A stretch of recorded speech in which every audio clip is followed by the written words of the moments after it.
हिंदुस्तान के करोड़ों कविता प्रेमियों को नमस्कार, आदाब, सलाम। आपके ही दोस्त तारक मेहता का आइए हम उस महफिल में हैं जहाँ कविताएं हैं, हंसी है, खुशियां है, मुस्कुराहट है। मैं हूं और आपका साथ है, यानी कि वाह वाह क्या बात है। मैं तो साहब कविताओं का नौकर हूं और ऐसी नौकरी करने में किसी खुशी नहीं मिलती और मैं बिल्कुल अपनी नौकरी करने के लिए हाजिर हूं। लेकिन नौकरी और सरकारी नौकरी में थोड़ा सा फर्क होता है। फर्क इतना सा होता है कि सामान्य नौकरी में आदमी काम करता है और सरकारी नौकरी में सिर्फ ऑफिस जाता है। सरकार में कोई कर्मचारी थे, वो अपने साहब के पास गए छुट्टी मांगने के लिए, तो साहब ने कहा छुट्टी नहीं मिल सकती। और बोले नहीं साहब छुट्टी दे दीजिए, बहुत मेरे दादाजी की डेथ हो गई है। अरे साहब ने तुरंत छुट्टी दे दी। छुट्टी दी और 2 दिन बाद जब वो वापस आया तो साहब ने उससे पूछा, बेटा तुम पुनर्जन्म में यकीन रखते हो? बोले क्यों? बोले जब तुम गए थे तो कल तुम्हारे दादाजी मिलने आए थे। इस नौकरी का तो क्या कहना, लेकिन हमारी नौकरी तो आपके चेहरों पे हंसी लाने की है और इस नौकरी को हम बड़ी मुस्तैदी के साथ निभाते हैं। और ये नौकरी और खूबसूरत हो जाती है जब कोई खूबसूरत महिला पास में खड़ी हो। कितना मजा आता है ना। तो चलिए मैं मिलवाता हूं और बुलाता हूं मेरी को होस्ट।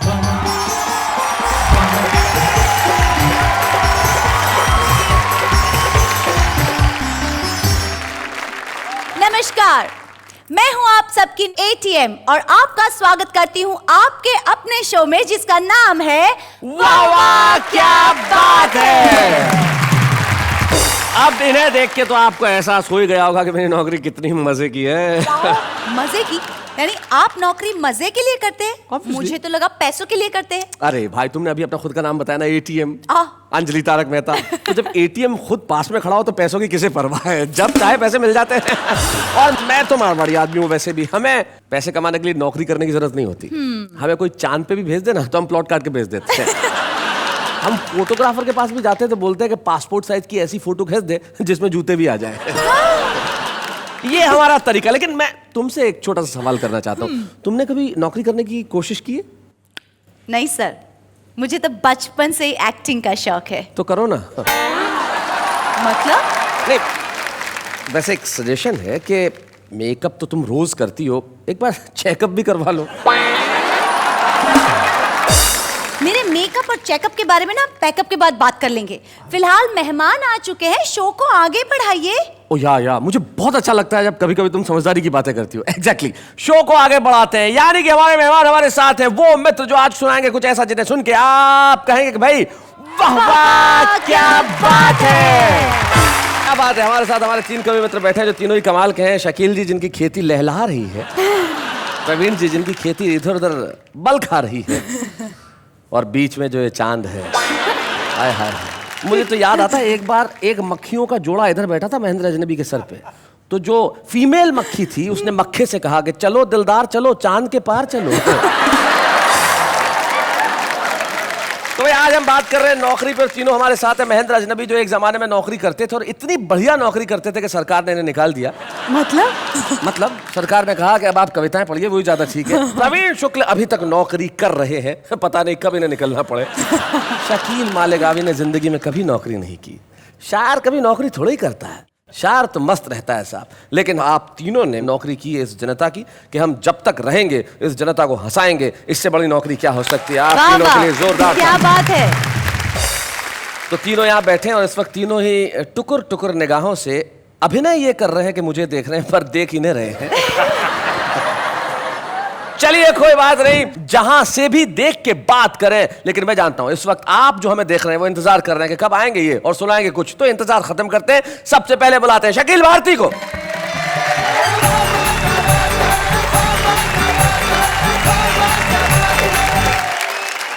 बज गई तालियां। अच्छा लगा मुझे, क्योंकि ये बात मेरी पत्नी भी जानती है कि हम कवियों का पेट तालियों से भरता है। कभी कभी तो यूं होता है, मैं घर जाता हूं तो बीवी ताली बजा देती है, मैं समझ जाता हूं आज खाना बना नहीं। हमारे यहाँ शादियां भी होती है ना, 10-12 मेहमान तालियां बजाते हैं, 100-150 खा के निकल लेते हैं। हम नौकरी कहाँ करते हैं, जहाँ खड़े होते हैं कविता सुनाते हैं, कैश मिल जाता है। इधर काम इधर तनख्वाह। ना कोई लाइसेंस है ना कुछ है, कभी कहीं भी खड़ा हो जाता है, जी कहीं से भी अपनी पंक्ति शुरू कर देता है, जैसे मैं अभी शुरू करने वाला हूँ। करिए, शेर सुनाऊं? सुनाइए। कोई गरीब ना होता, कोई सेठ ना होता। अच्छा, वाह। नहीं, शेर बोल रहा हूँ। कोई गरीब ना होता, कोई सेठ ना होता, अगर आदमी को ये पेट ना होता। क्या बात है, वाह वाह वाह वाह, बहुत बड़ी बात कह दी। बहुत अच्छे। कोई गरीब ना होता, कोई सेठ ना होता, अगर आदमी को ये पेट ना होता, करीना कपूर मेरी होती। अच्छा, आई लव यू बोलने में अगर लेट ना होता। और मेरे अंकल आज भी जिंदा होते। अच्छा, मेरे अंकल आज भी जिंदा होते, मेरी आंटी का अगर वेट ना होता। अगर आंटी का वेट हो तो मुश्किल हो ही जाती है। तो हमारे कवि है जैमिनी हरियाणवी जी, उनकी 4 पंक्तियां बड़ी लाजवाब है कि भूचाल आया तो समस्या हुई खड़ी, क्योंकि घरवाली पलंग के नीचे गिर पड़ी। तो मैं उसके करीब गया और ये सवाल उठाया कि भूचाल आने से तू गिरी या तेरे गिरने से भूचाल आया?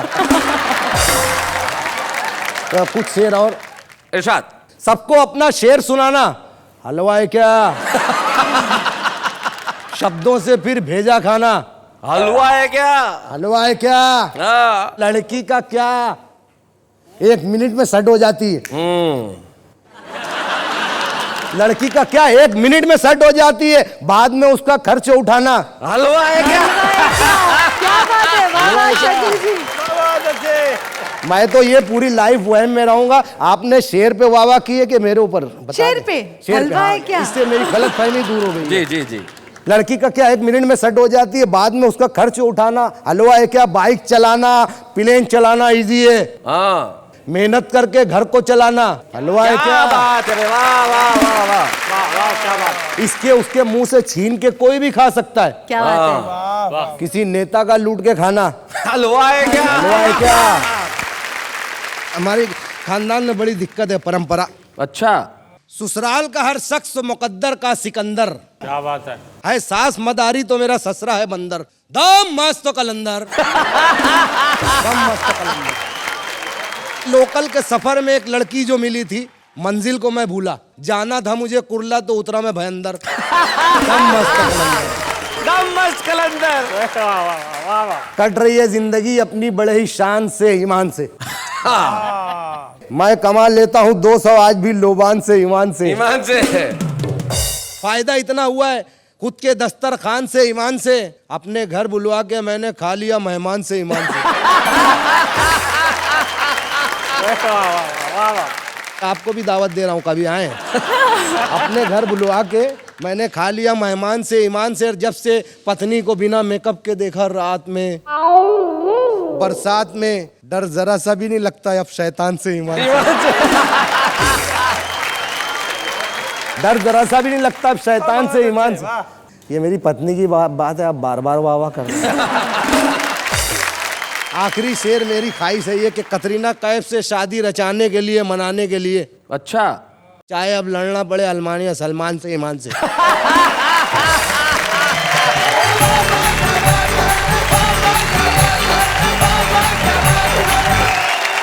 शकील जी, सुपर्ब। ईमान से you perform so very well. I am glad you came here, seriously.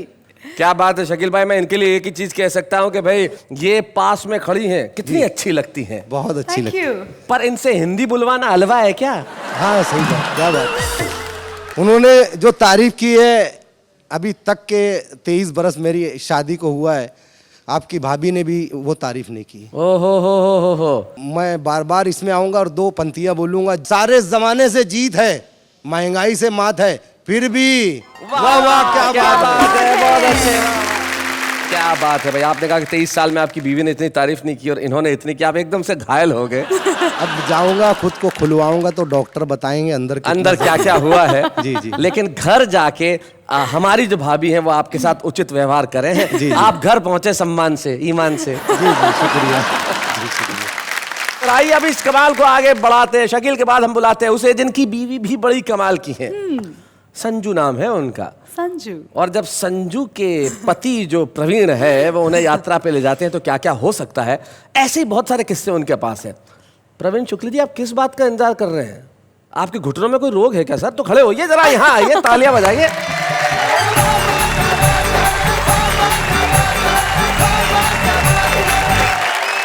देखिए आजकल नौकरी में बड़ी बड़ी दिक्कतें हो जाती हैं। मैं तो दिल्ली में पढ़ाता हूँ एक जगह पर। अभी पिछले दिनों हमारे यहाँ एक नए चपरासी की नियुक्ति हो गई। आप पढ़ाते हैं तो दिक्कत आपको थोड़ी है, उनको दिक्कत है जो पढ़ रहे हैं। मेरी क्या दिक्कत है वो मैं आपको बता रहा हूँ जी।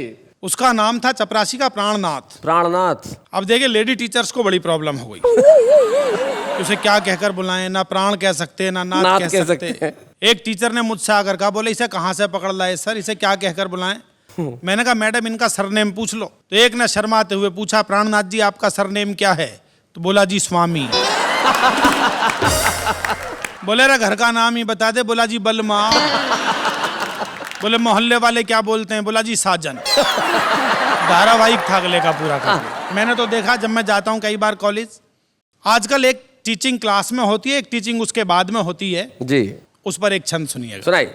कि विद्यापति के पदों में खूब है श्रृंगार रस, गुरुजी पढ़ा रहे थे बीए वाली क्लास में। राधा तन पर छाई पड़ी जब शाम की, तो सांस में भी सांस घुली प्रेम रस रास में। पद को पढ़ा के रास्ते से गुजरे गुरुजी, एक छोरा छोरी बैठे देखे पास पास में। छोरा बोला क्लास में ये समझी ना पद भाव, इसीलिए समझा रहा हूँ इसे घास में। इसीलिए समझा रहा हूँ इसे घास में। इसीलिए समझा रहा हूँ इसे घास। गुरुजी ने पूछा बच्चे से, बेटे तुम क्या पढ़ना चाहते हो? आज के छात्र का जवाब सुनिएगा, वो क्या पढ़ना चाहता है। कि वीर रस में हमारा मन ज्यादा रम रहा, आशा है गुरुजी आप मन से पढ़ाएंगे। श्याम नारायण पांडेय और दिनकर की परंपरा में हम नाम को लिखाएंगे। क्या बात? नाम ना लिखा पाए तो इतना तो है जरूरी, पढ़कर वीर रस वीरता दिखाएंगे। यूनियन के चुनाव होंगे जब कॉलेज में, खोपड़ा विरोधियों का फोड़ कर आएंगे। खोपड़ा विरोधियों का फोड़ कर आएंगे। जब नौकरी की बात करते हो तो मुझे लगता है कि घरवाली से बड़ी नौकरी किसी की नहीं है। आप उसे प्रसन्न कर लो तो आपने परमात्मा को प्रसन्न कर लिया। लेकिन उसे प्रसन्न करना बड़ा मुश्किल का काम है जी, भगवान तक नहीं कर सकता। वो भी बेचारा धक्के खाता घूमता है कई बार। वो धक्के खाता इसलिए घूम रहा है। किसी ने बहुत बढ़िया बात कही प्रवीण जी के, ईश्वर ने पुरुष बनाया फिर वो मुस्कुराया, ईश्वर ने महिला बनाई उसके बाद न पुरुष मुस्कुराया न ईश्वर। मुझे याद आता है पिछले दिनों एक पति पत्नी का झगड़ा हो गया। दोनों ने अदालत में तलाक का मुकदमा दायर कर दिया। जज बोला भी तुम्हारी दोनों की सहमति है तो तुम्हारा तलाक तो हो ही जाएगा। जो धन और संपत्ति है वो भी बराबर बराबर बढ़ जाएगी, जो जमीन जायदाद है वो भी बराबर बराबर बढ़ जाएगी, लेकिन ये जो तुम्हारे 3 बच्चे हैं इनका बंटवारा नहीं हो सकता। इतना सुनते ही पत्नी ने पति का हाथ पकड़ा, बोली चलो जी घर वापिस चलो, मुकदमा अगले साल ही दायर करेंगे। अगले साल फिर दिक्कत पैदा हो गई, जुड़वा पैदा हो गए, मामला फिर 1 साल के लिए पोस्टपोन करना पड़ गया। लेकिन दोनों ने फैसला किया, जब हिसाब बराबर हो गया तब एक कविता सुनिएगा, आपको आनंद आए। इस देश में पत्नी पति को बहुत अधिक प्यार करती है, इसलिए यदि लड़ाई हो जाए तो सिर पर नहीं चरणों पर ही वार करती है। अच्छा। अभी पिछले दिनों मेरी भी कहने लगी, कवि सम्मेलन में आते हो जाते हो लेकिन मुझे कहीं भी नहीं घुमाते हो, इसलिए हमारे बीच बढ़ती जा रही है दूरी, इसे मिटाने के लिए ले चलो ना मसूरी। मुझे लगा कि बात में दम है और आजकल कवि सम्मेलन भी कम है, इसीलिए छोड़कर सब काम बना लिया मसूरी घूमने का प्रोग्राम। मैंने कहा मसूरी तो ठीक है, लेकिन मसूरी से पहले रुकेंगे हरिद्वार। बस यहीं से ही शुरू हुई तकरार, कमी आ गई उसके ब्रेन में। मैंने कहा चलेंगे अपनी कार से, तो बोली ना मैं तो चलूंगी ट्रेन में। अंतिम स्थिति में मसूरी एक्सप्रेस में टिकट हो पाया एक ही कंफर्म, तो मैंने ट्रेन में निभाना चाहा पति धर्म। मैंने कहा सवारी 2 हैं बर्थ 1 है, इसलिए आप लेट जाइए, मैं पूरी रात साइड में इसी बर्थ पर बैठकर जाऊंगा और इस प्रकार अपना पति धर्म निभाऊंगा। इतना सुनते ही भड़की, बिजली सी कड़की, बोली यदि धर्म ही निभाना है तो मैं निभाऊंगी, लेट कर तुम जाओगे मैं पूरी रात तुम्हारी छाती पर बैठ कर ही जाऊंगा। मेरी समझ में नहीं आया कि ये गुस्सा है या प्यार। सुबह सुबह आ गया हरिद्वार, स्टेशन पर गाड़ी रुकते ही मैंने आवाज लगाई, ए कुली। इतना सुनते ही बोली, मुझसे बिना पूछे हुए तुम्हारी जुबान कैसे खुली? तुम्हें हर समय चीखने चिल्लाने की आदत है, जब तुम हो तो कुली की क्या जरूरत है? जब तुम हो तो कुली बुलाने की क्या जरूरत है? एक बैग 3 अटैची जैसे तैसे होटल तक खींची। होटल का नाम था क्लार्क हुक, कमरा था उसमें पहले से बुक। मैनेजर बोला आपकी इच्छाओं पर विशेष ध्यान दिया है, आप होटल से पूरा हरिद्वार देखना चाहते थे इसलिए कमरा 10वीं मंजिल पर दिया है, चलिए सामान को करवाता हूं शिफ्ट। मैंने पत्नी से कहा चलो इधर है लिफ्ट। इतना सुनते ही फिर भड़की, बोली स्थल धार्मिक है, मैं सुविधाओं का लाभ कम से कम उठाऊंगी, सामान को तुम अपने कंधे पर उठाओ, मैं तुम्हारे पीछे पीछे सीढ़ियों से ही जाऊं। 160 सीढ़ियां चढ़ते चढ़ते निकल गया दम। अब उसका इलाज करने के बारे में सोचने लगे हम। अगले दिन सुबह सुबह पहुंच गए गंगा किनारे और नहाने के लिए जैसे ही कपड़े उतारे मैंने उससे कहा बहाव बहुत तेज है, किनारे पर ही नहाना, धारा के बीच में बिल्कुल मत जाना। इतना सुनते ही उसने डुबकी लगाई और फिर ऊपर ही नहीं है। किनारे पर खड़े हुए लोग बोले बधाई। बहुत अच्छे, बधाई बधाई। मैंने कहा भैया किस बात की बधाई? वाह, वाह, 2 वाह, दिन से सब कुछ उल्टा कर रही है, इसलिए गंगा में आगे की ओर नहीं होगी, गोता लगाकर देखो पीछे की ओर ही वही होगी। गोताखोरों के दिमाग की नसें उस समय हिली जब हरिद्वार में डूबकर ऋषिकेश में तैरती हुई सभी ने उड़ाई हमारी खिल्ली, जैसे तैसे लौट कर आए दिल्ली।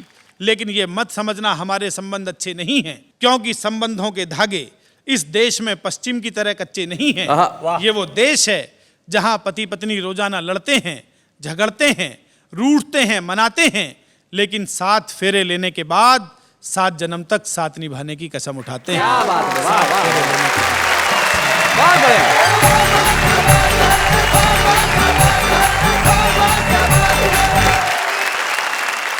प्रवीण जी आपने बहुत अच्छी बात कही।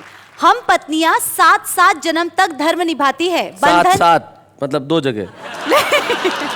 मतलब बंधन निभा के रखती है 7 जन्म तक। हाँ। ठीक है, पर ये पति लोग सच में पत्नियों से इतना डरते हैं? हाँ, किसने कहा? सवाल ही नहीं। अरे नहीं नहीं नहीं, ये महेंद्र अजनबी मेरे को मिले अभी 4 दिन पहले जब मैं दिल्ली शो के लिए गया था। अच्छा। बोले कल मैंने घर में ऐसा कमाल कर दिया कि मेरी बीवी घुटनों पे आ गई।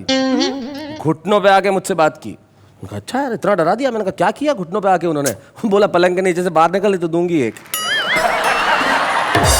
तारीफ करना चाहता हूं मैं उस कवि की जो अब हमारे साथ होंगे, एक ऐसे कवि जो जितने कद में लंबे हैं उतनी ही लंबी दूरी तक उनकी कविताएं जाती है। जहां जहां हिंदी बोली जाती है वहां वहां ये कविताएं पढ़ने के लिए गए हैं, और इतने कमाल के कवि हैं, इतने कॉन्फिडेंस के कवि हैं कि इनकी किताब का शीर्षक है हंसा हंसा के मारूंगा। तो महेंद्र अजनबी जी जरा अपनी जगह से उठे, यहां तक आए, हम आपके लिए तालियां बजाएं। महेंद्र अजनबी जी।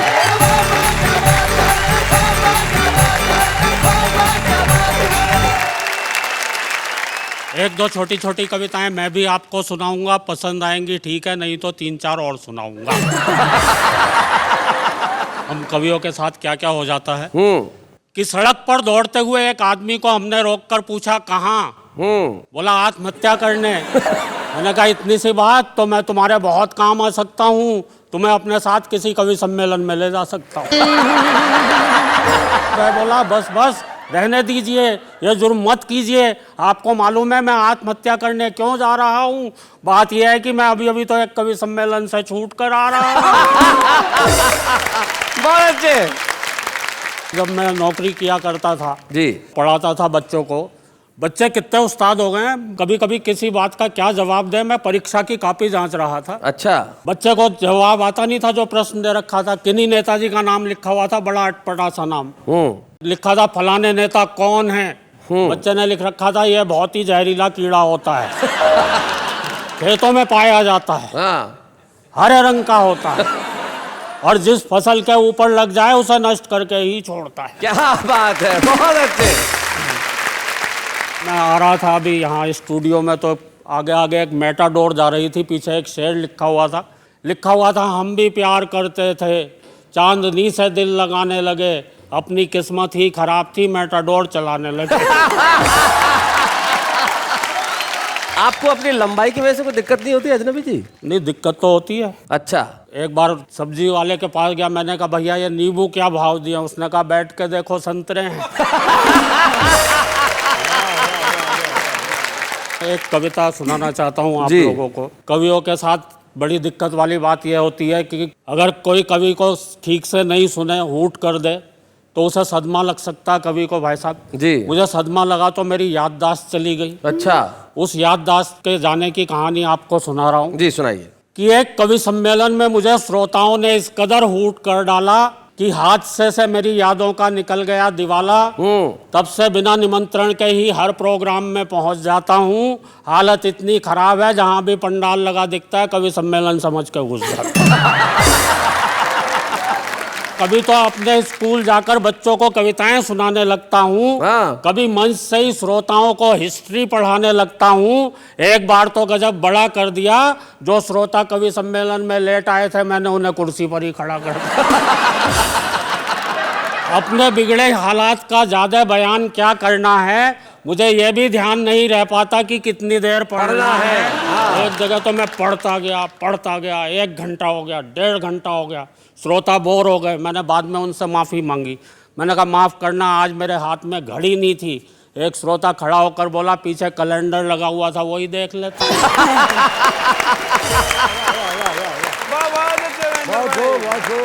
बात हो गई है काबिले गौर की। मुझे यह भी ध्यान नहीं रह पाता है कि अपनी ही पढ़ रहा हूँ या किसी और की। पूरे दिमाग में हेरा फेरी है कि जब कोई और पढ़ता है और जमता है, तब लगता है यार ये कविता तो मेरी है।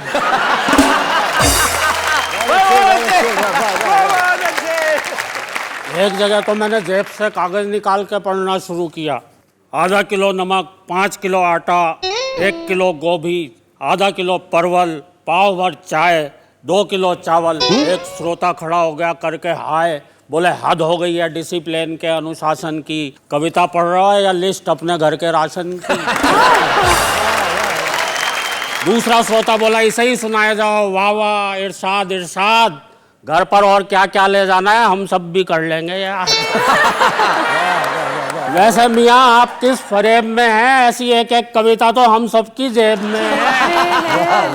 घर वाले भी मुझसे कुछ नहीं कहते हैं, क्योंकि मैंने एक दिन अपनी पत्नी से पूछ लिया था ये घर में महेंद्र अजनबी कौन है, जिसके रोज रोज फोन आते रहते हैं। एक बार तो दाढ़ी बनाने के बाद और भी गजब कर दिया, जब मैंने अपनी पत्नी से पूछा ये आईने में आदमी कौन था जिसकी मैं इतनी बढ़िया शेव कर गया।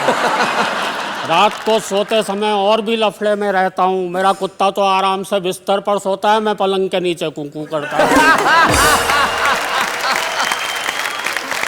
कुछ समझ नहीं पाता हूँ, पत्नी पुचकारते हुए उसे बुलाती है, दुम मिलाते हुए पहले मैं पहुँच जाता हूँ। फुर्ती का ऐसा प्रमाण देता हूँ, पत्नी रोटी उसे डालती है, पहले मैं लपक लेता हूँ। अच्छा। सवाल खड़े हो गए हैं रोज अनबुझे। मुझे यही पता नहीं चल पा रहा है भूलने की बीमारी मेरे कुत्ते को लगी है या मुझे। और मित्रों, भूलने का आलम यह है, सड़क पर खड़े हुए तो चलना भूल गए, कुर्सी पर बैठे तो उठना भूल गए, तेल हाथ में लिया सर पे मलना भूल गए, और दोस्तों गंजे भी इसलिए हो गए क्योंकि मेरे सर के बाल उगना भूल गए। पत्नी बोली एक बार, मेरे भरतार हेल्प करा दो, गीले कपड़े ऊपर फैला दो। ऊपर जाते ही दिमाग भटक गया, मैंने कपड़े तो चारपाई पर पटके खुद तार पर लटक गया। टूट गई टांग, डॉक्टर आया, प्लास्टर चढ़ाया, डॉक्टर भी था होशियार, भुलक्कड़ों का सरदार। गजब ही ढा दिया, टूटी दाई टांग थी, प्लास्टर बाई पर चढ़ा। और दोस्तों, भूलने पर इससे बड़ी बात कोई कह नहीं सकता जो मैं कहने जा रहा हूँ। क्या बात है? मैं क्या कहने जा रहा था ये तो भूल ही गया। लेकिन दोस्तों, मेरे भूलने पर ज्यादा मत जाइए, कविता समाप्त हो गई है, तालियां बजाइए। लेकिन मित्रों, कविता तो शुरू होती है अब। मैं ही नहीं, ये सारे कवि, आप और हम सब ना जाने किन ख्यालों में झूले हुए हैं। हम सभी कुछ ना कुछ भूले हुए हैं। हम भूल गए हैं आपस का प्यार, हम भूल गए हैं मेहमान का सत्कार, आए दिन टूटने वाले घर बार, हम भूल गए हैं संयुक्त परिवार। और बता रहा हूं आपको घर घर का संताप, पत्नी आते ही लोग भूल जाते हैं माँ बाप, लोग भूल जाते हैं अपना दीनो ईमान, लोग भूल जाते हैं बीमार माँ की दवा, हम सब भूल चुके गांव की ताज़ा हवा, और हायर है टीवी की ऐसी रवानी, बच्चे सब भूल चले दादी नानी की कहानी। क्या बात है भाई, वाह वाह वाह। राजनीति के हो चले खौफनाक इरादे, नेता जीतते ही भूल गए अपने किए वादे, नफरत का चढ़ चुका ऐसा जुनून है, हम सब भूल गए कि सबका एक जैसा खून है, और कहने को अब कुछ भी नहीं है शेष। दोस्तों भूलो कि इस भूल भुलैया में हम सब भूलते जा रहे हैं अपना देश। क्या बात है क्या भाई, बात वाह है। वाह वाह वाह, बहुत बढ़िया।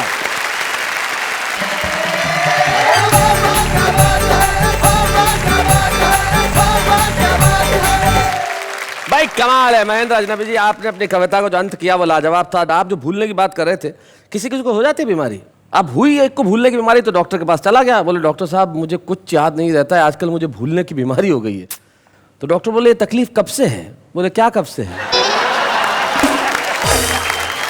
इसलिए जब आदमी भूलने लगे तो कुछ भी कर सकता है, लेकिन यकीन मानिए महेंद्र अजनबी साहब, प्रवीण शुक्ल जी और शकील मियां, आपको ये कहना चाहता हूं कि जो भी कलमकार होता है उसे कभी जमाना नहीं भुला सकता। प्रेम का जो धागा है वो कभी टूटता नहीं है, और ये प्रेम का धागा हमें जोड़े रखता है, और आपसे भी हम जुड़े रहेंगे। लेकिन आप तो यही हैं, कहीं जाने वाली भी नहीं है, क्योंकि मैं जानता हूं आप इंतजार कर रहे हैं छुपे रुस्तम का। आज के जो हमारे छुपे रुस्तम है वो अनपढ़ हैं, लेकिन अनपढ़ भी कमाल कर सकता है। ये अनपढ़ कौन है, क्या है और कैसे करते हैं काम, लेकिन अभी एक अल्प विराम।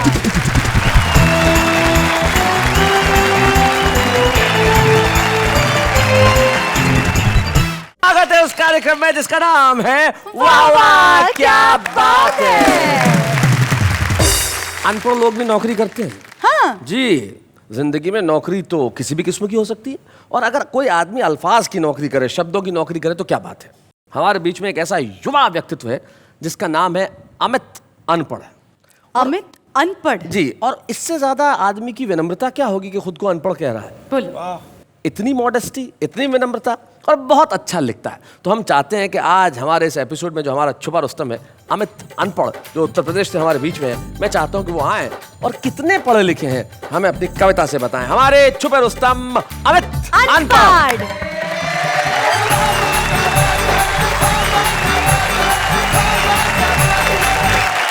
चार पंक्तियों से बात शुरू करता हूँ। जी, अभी देखिए पिछले दिनों बारिश का मौसम था, हम एक दुकान पे गए थे छाता खरीदने, और अब हमने देखिए उस दुकान वाले से क्या कहा और उसने हमको क्या जवाब दिया कि एक दुकान वाले से ये मैंने कहा, मानने वाले छाता एक बड़ा मजबूत दिखलाइए, रीजनेबल हो रेट, कलर भी ना हो फेड, उम्र भर साथ दे जो ऐसा हो बताइए। तो बोला ये दुकानदार छाता ये चलेगा खूब आइडिया, बस आप मेरा अपनाइए, सावधानी तनी सी बस किए रहिएगा, धूप बरसात में ना इसको लगाइए। कि आजकल देखिए पश्चिमी सभ्यता का असर जो महानगरों में, शहरों में है, आज सड़क पर निकलते हैं ऐसे ऐसे दृश्य दिखाई पड़ते हैं कि जिसको आप कील समझते हैं वो खंभा निकलता है। जी, ऐसा ही एक दृश्य देखिएगा, चार पंक्तियां पढ़ता हूं कि चेहरे पे लालिमा है, अधर है लाल लाल, नागिनी सी जुल्फों को लहरा के आ गई, छल गई छल से वो कामदेव को भाग गई, साट कटे कपड़ों में मेनकाहें आ गई, के ऊंची हील पहन के झटक के बाल चले, जवानों से ज्यादा बूढ़ों पे जवानी छा गई। अच्छा।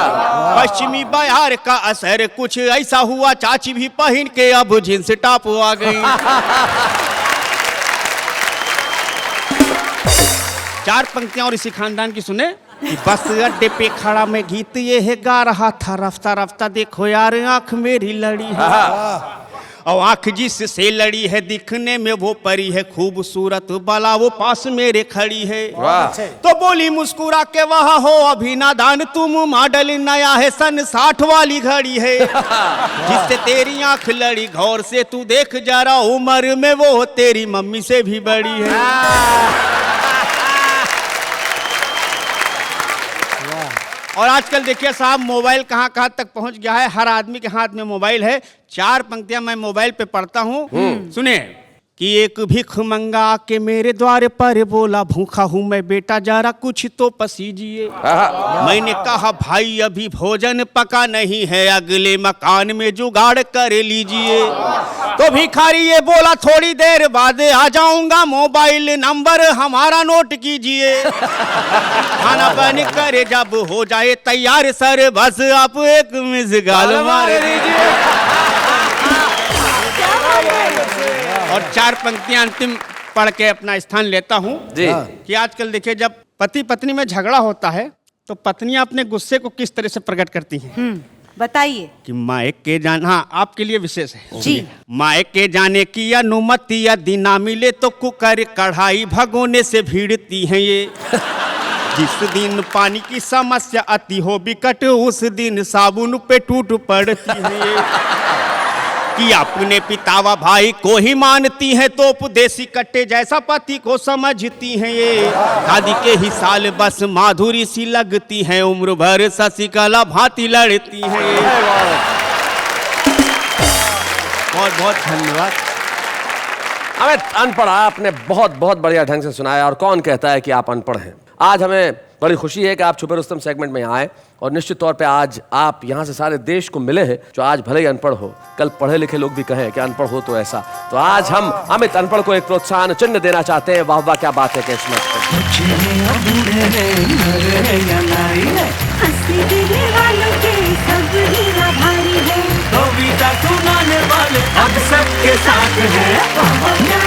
एक ऐसे खास मेहमान हमारे बीच में आ रहे हैं जिन्हें आपने कई बार देखा होगा फिल्मी पर्दे पे। वे लगान के गोली थे, वो एक अजनबी में बच्चन साहब के साथ थे, वो स्वदेश में थे, वो गंगा जल में थे, वो राजनीति में थे, न जाने कितनी फिल्में उन्होंने की। और टेलीविजन पे तो शनिदेव बन के उन्होंने कहर ढा दिया। आइए मिलते हैं दया शंकर पांडे से।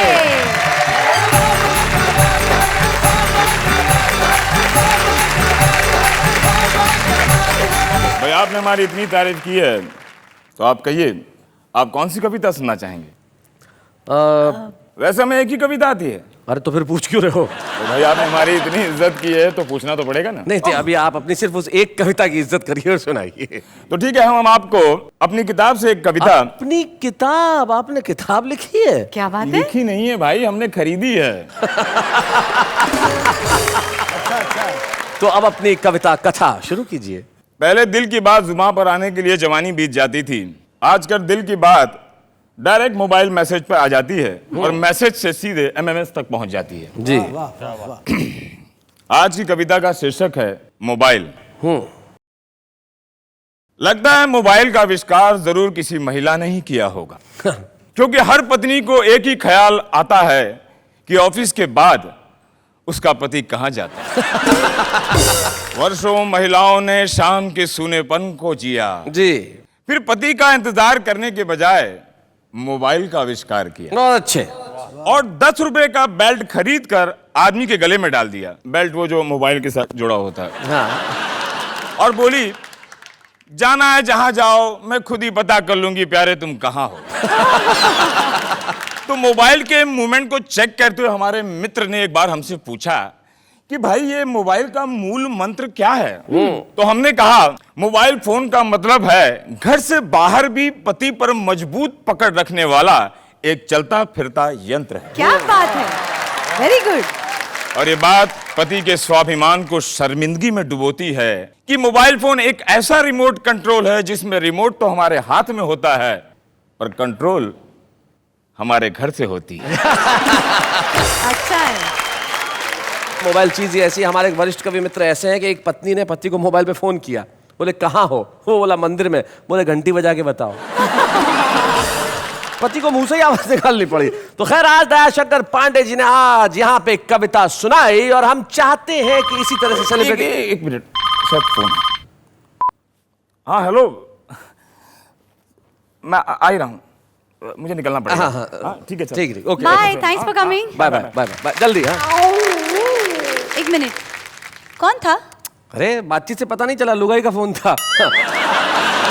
और आपसे भी हम जुड़े रहेंगे और प्रेम के धागे में कभी गांठ न लगने देंगे, इसीलिए हम आपको करते हैं प्रणाम। लेकिन इस वक्त एक अल्प विराम।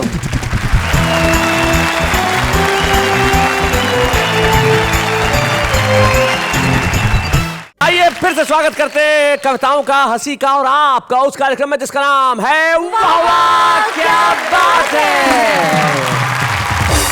आप इतनी सारी कविताएं लिखते हैं, उसमें से सबसे पसंदीदा आपकी खुद की कविता कौन सी है? अब आपको तो अपने सारे ही बच्चे पसंद होते हैं, ये थोड़ी कहा जाता है कि ये ज्यादा अच्छा है, ये ज्यादा अच्छा नहीं है। Diplomatic answer. हाँ, अच्छा ऐसे बताइए कि आपको कौन सी कविता थोड़ी कम पसंद है? क्वेश्चन वही है, नाक इधर से पकड़ा है बस। भाई मान लो 4-5 बच्चे हो तो एक नालायक निकल जाए तो माँ बाप प्यार करना थोड़ी बंद कर देते हैं। लेकिन कुछ बच्चे ऐसे होते हैं जो इतने लायक नहीं होते। हाँ। कुछ तो बड़े प्रसिद्ध कवि बन जाते हैं, लेकिन कुछ जहाँ होते हैं वहीं कविता करते हैं। देखते हैं कैसे हैं वो। हाँ, ओके। गुंचे तेरी हालत पे दिल हिलता है, केवल एक तबस्सुम के लिए खिलता है। गुंचे ने हंस के कहा, ए बाबा इस महंगाई में एक तबस्सुम भी किसे मिलता है। जिंदगी की राहों में रंजो गम के मेले हैं, खाए तो कैसे खाए यार, 40 रुपए डजन तो केले हैं।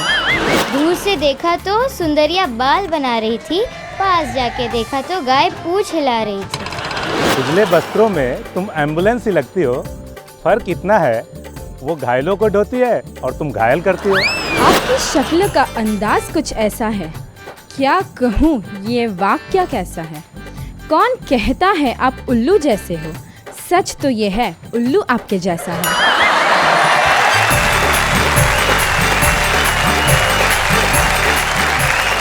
तो हमने सुनी ये उन लोगों की कविताएं जो कवि नहीं। आज ये बड़े आम है, लेकिन इन्हीं में से कुछ लोग खास बन जाते हैं। और आज मुझे बड़ी खुशी है कि इस मौके पे वाह वाह क्या बात है कि इस मंच पे हम जब एक सृजनकर्ता का सम्मान करते हैं, आज बारी है उस सृजनकर्ता की जिसने न लोगों को हंसाया बल्कि बहुत सारे जहन में उनके सवाल भी सौंपे। एक ऐसा कवि जो देश के लिए सोचता है, एक ऐसा कवि जो समाज के लिए सोचता है और बहुत सहज ढंग से अपनी बात कह देता है। हमारे बीच में आज हमारे सम्मान के पात्र हैं महेंद्र अजनबी।